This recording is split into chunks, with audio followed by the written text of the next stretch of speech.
এটা হচ্ছে কালাবুনো, তুলসী পাতা, নিম পাতা,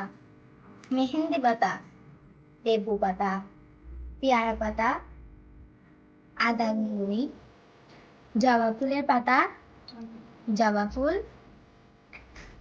পান পাতা, জলপাই পাতা, বেলগাছ, পেঁয়াজ, আদা, রসুন, লবঙ্গ, দালচিনি, তেজপাতা, আমলকি এবং শীতকানা, ফ্ল্যাক্সি বা তিসি,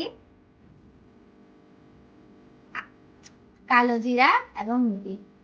নারকেল তেল, সরিষার তেল, অলিভ অয়েল, কাস্টার্ড তেল, বাদাম তেল, অ্যালোভেরা।